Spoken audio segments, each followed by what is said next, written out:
Hi, this is Louise Campbell, co-host of Surfing the NASH Tsunami podcast. This weekend we're offering 4 conversations from Season 3, Episode 49. Our discussion about FibroScan use in the community settings in the UK and the recent NICE meeting on this subject. Plus from the Vault, a section of our coverage of the first NICE meeting on the subject back in March of this year. This week, our conversation from the Vault comes from Season 3, Episode 13.4, part of our coverage of the first NICE meeting on access for FibroScan. This conversation starts with Roger Green noting an inherent tension between short-term health economic tests driving a decision not to compensate and longer-term healthcare priorities that rely on patients who cannot afford the test being able to take it. After the group kicks this issue around, Jörn Schattenberg makes 2 important comments. First, that NICE relies on companies to provide the necessary data at a cost might be an excessive for a small diagnostic company like Echosens, although not a major drug company. And second, the issue of reimbursing wellness versus illness. NICE tends to analyse the economics of illness while liver disease prevention enhances wellness. In the end, Roger Green asks one thing each participant would like to see versus something that they are confident they will see. Reviewing this conversation reminded me of just how far this discussion around NICE and FibroScan has come in just 7 months. So sit back, listen,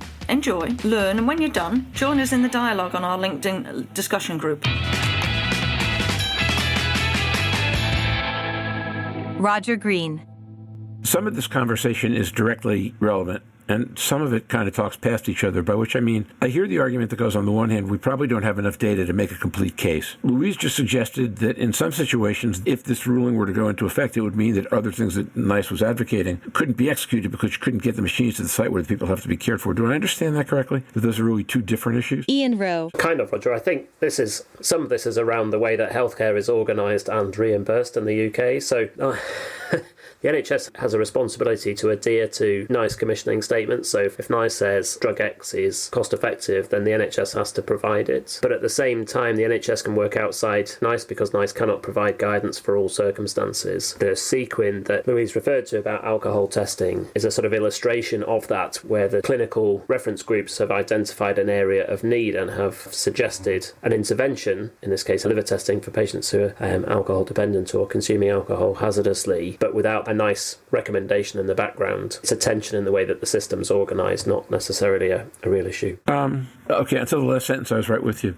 How does something's attention in the way the system is organised become a real issue or not become a real issue? So commissioning will sometimes recommend services that are not NICE recommended. The DAA situation was probably the best example of that. We were receiving recommendations about which DAA to choose based on commercial agreements and data that was early before NICE could give an opinion. That wasn't necessarily... There's a tension then between the NHS and between NICE, but actually we were practicing with contemporary data with the best drugs to use at the time. In this setting, it's a bit different. The sort of diagnostic need is not the same, I don't think, for those patients who really needed hepatitis C treatment. It's quite different. Jörn Schattenberg. The crucial difference here is, of course, that with a pharmacological agent being approved and being prescribed, you're going to make different revenues than with the diagnostic tests. So there's a different willingness of a company to invest up front to get a drug approved versus a diagnostic test approved. And I think this is one of the big differences here. It's a burden to diagnostic tests because if you need the same study setup show outcome improvements for a diagnostic test versus a treatment, that's of course a hurdle for diagnostic tests, where I think the differences in reimbursement are not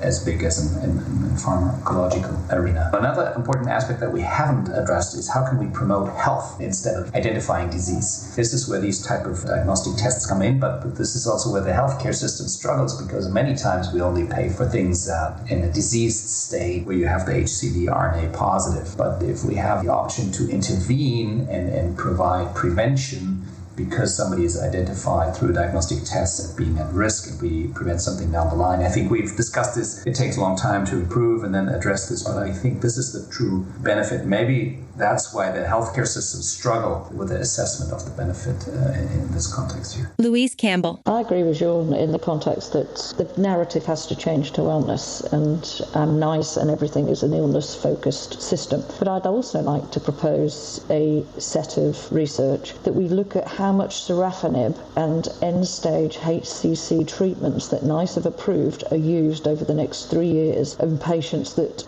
they have had a FibroScan or earlier non-invasive diagnosis diagnostics and picked up in the community wouldn't have needed to be prescribed, because sorafenib, the cost per patient of sorafenib and the other approved agents is very large for a 3 to 6 months extension of life. It was raised in a conversation a couple of weeks ago with a HCC expert, Pam O'Donoghue, and actually it pales into significance how many FibroScans that we could get done. And we've already seen data that FibroScan in the community, Dina Mansour's study, I think it was, also showed the great pickup of HCC, or people at risk of HCC, for monitoring to pick them up early so that we don't need these drugs. We are going to see, as Chris has already suggested, a big rise, the perfect storm. And if we don't pick these people up earlier, we're spending more money, very expensive costs at the end. So we're past an hour, so I want to start to go to final question, and final question is going to be 2 questions, okay? Number one is, within the confines of how NICE operates, what would you like to see them do on this round with this issue? And then the second was, if you could wave a magic wand, what else are you confident it would be a good idea to do? Please note I changed from what do you like to what are you confident of, because we'd all like to see everything, and having spent, pardon me, this is going to be a metaphor that might offend people, having spent the last 2 days trying to explain to my 4-year-old granddaughter the difference between what you want and what you need, and what you neither want nor need but just want to stamp your feet about. On the first one, I'd like to do, consistent with their charter, what would you like to see them do? And then, regardless of charter, what are you confident would be a good idea for them to do? Brave one, go first. Oh, I'll be brave and jump in. I would like them to get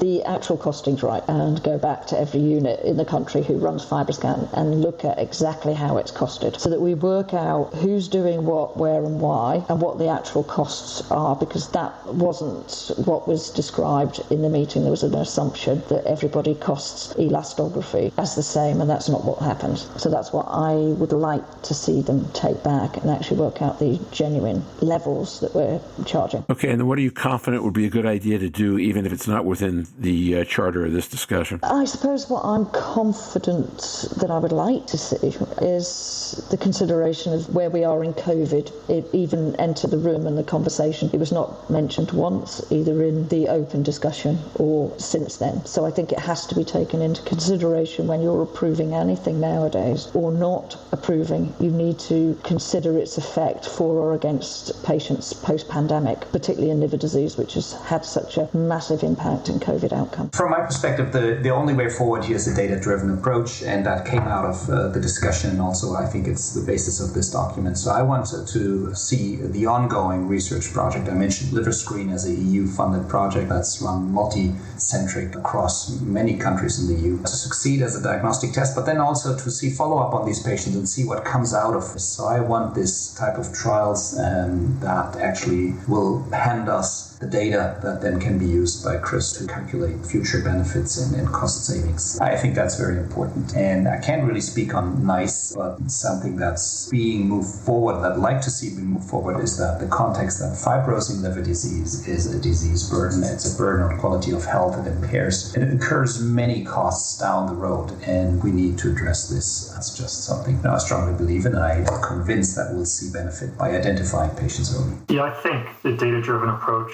is important, and especially looking long term. So a major issue with a lot of decision makers, especially government and policy, is they're only looking at next year's budget. When we think about NAFLD or NASH, if we look really long term, preventing childhood obesity, I mean, that's a fairly small cost today, but you won't see any benefits maybe till 2050. The policymakers are always just looking at what's going to happen with their budget next year. So it's really kind of long-term thinking and considering all facets of disease. It's not just the cost of cirrhosis. You have to look at lost work productivity and these other facets of metabolic syndrome and what the impact is going to be. Because as Louise said, it really is a tidal wave, and they also need to consider the impact of COVID. It set us back quite a bit in every disease area. I didn't think Ian had commented yet. No. But you were being so quiet about it that I thought I might actually have missed it. Go ahead. Now's your chance. Well, the trouble is I don't really know what to say other than I think NICE is an extremely valuable institution to the UK, and we have to understand the impact of a cost-constrained system and making rational decisions. I think it's a lot easier with drug treatments with efficacy and costs where they're measured within the trial setting, and that does make life a lot easier. And you have to remember that NICE only considers the questions that it's asked, and where they're very tight about, in this case, a single comparator, then they can only answer that, and they can only answer it with data. And I hope that we will see that data emerge, and whether that's a study that's commissioned by Echosens or whether that's a study that's done separately, that'll be an important question. The other thing that goes along with the data-driven approach is that we are currently missing a trick, and that is, we're not capturing routine data about elastography. So the document refers to a code for ultrasound-based elastography, which I think is probably ARFI delivered in radiology departments infrequently, saying that there's about 4,000 scans done a year. We're doing a couple of thousand scans in Leeds a year, so the total number of FibroScans is going to be a lot more than NICE have considered. And Echosens have got access to that data, and I think that they're missing a trick by not looking at the individual patient data, but the accrued experience and the number of scans that are being done, because I think that would allay some concerns about the learning curve and the quality assurance issues in the primary care or community setting. Just to elaborate on that, we perform in the UK, the last time I was aware, somewhere between 80 to 100,000 FibroScans. And as you say, I was doing 1,500 a year.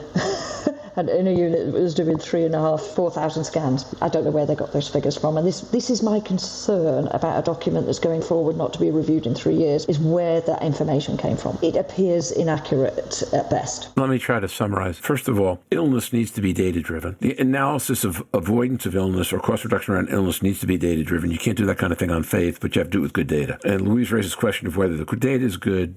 NICE raises questions of whether they have enough of it. And Chris can work magic with what you give him. People who do what he does, but magic even only takes you so far. So that's issue number one. The other issue that hangs over all this is that wellness is a lot harder to do as a data-driven phenomenon. I mean, you could probably do it, as Chris points out, for childhood obesity, but on a lot of these other things, the data is a lot harder to produce because the cases are a lot more complicated. And in fact, a lot of this gets argued on faith, which is a tough argument to make and to win within existing systems. My first realization about health economics back a long, long time ago was a friend of mine used to say that if you could eradicate osteoarthritis in the world with a drug that you gave everybody every day between the age of 25 and 29 and never had to give it again, and it cost $2.50 a day, you couldn't find a government in the world that would support it because of when you actually experience the cost of osteoarthritis. And that is what we're talking about here, right? Not osteoarthritis, but the same basic idea, which is if you start treating fatty liver early, you're 10, 15, 20 years downstream from when you're going to get benefit. And systems aren't designed to do that or designed to calculate that. So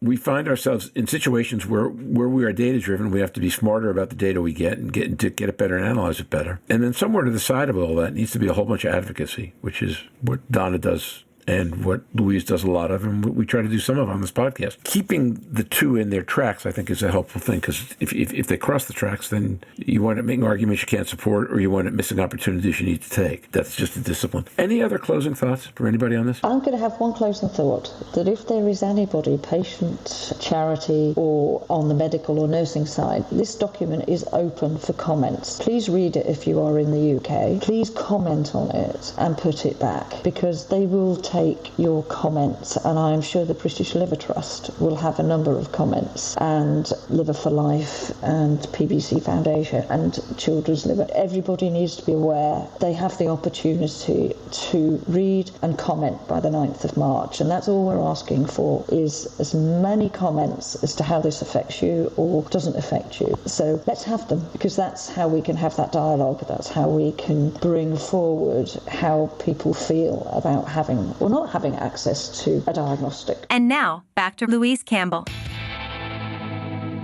We hope you've enjoyed this recording. If you have any questions or comments about the content of this conversation or the entire episode, please send an email to questions@surfingnash.com. We'll be back next week, and I know we do not have a topic yet, so keep your eyes peeled for a preview ads or posts in LinkedIn, Twitter or Instagram. Until then, as Roger would say, stay safe, surf on, and we look forward to seeing you on the podcast. Bye for now.